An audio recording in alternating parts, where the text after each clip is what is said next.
Okay, thank you. The next question is on something completely different. The International Panel on Climate Change recently put out a report arguing that the global community must act very soon to reduce greenhouse gas emissions in order to avoid catastrophic change by the end of the century. But it also noted that the cost of reducing the role of carbon in our economy has declined dramatically in the last 10 years. What actions would you support to accelerate the shift away from a carbon economy, and in particular, would you support a revenue-neutral tax on carbon?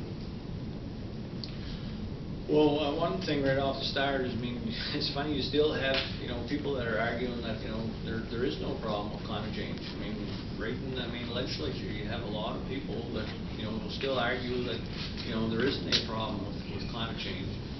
It's hard to believe with everything that's, gone on with, our society, the way that the ice caps are melting. I mean, even here in Maine, obviously, we had a colder winter, a longer winter this year, but that has not been the norm. It's actually been the extreme here in the last 15 or 20 years. So you have to try and start educating some people in Maine just to believe, in the country, to believe that there is a problem with climate change. Would I support a tax to make sure that climate change is reduced?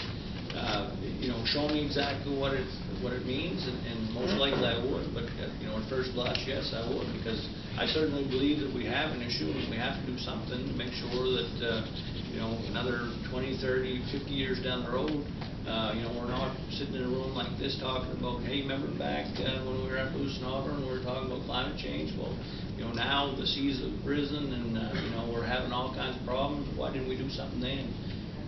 You have to get people to understand that this is happening and it's real and we have to act on it. So I certainly would support like you said, putting a tax to try and reverse it, but I don't know exactly what that means at this point.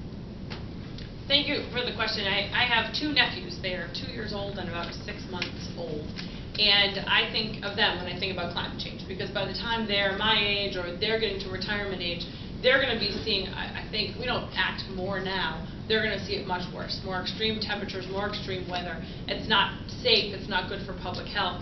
And to me, in Maine, if we're not acting on climate, then we're going to be in one of the worst positions of all. Because of our economic reliance on our natural resources, we have to protect our own environment. But we can't do it by ourselves, which is why it does take international action. Because whether you're talking about pollution here or overseas, it's all impacting all of us. That's why we see asthma rates in Maine that are higher.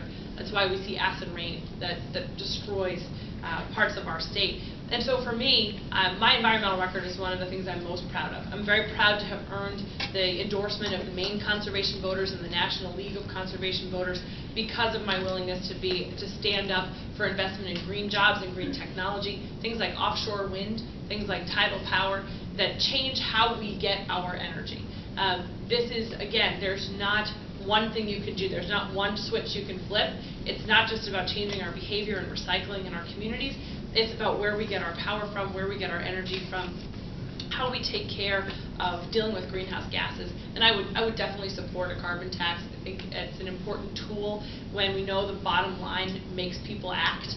We have to look at tools like that in order to really, I think, inspire action from particularly corporations that need to do more, because we're the ones at the local level whose water supply is going to be affected, whose environment is going to be affected, and whose winters will only get longer. So I absolutely think this is one of the biggest economic and health crises facing not just Maine and the nation, but the world.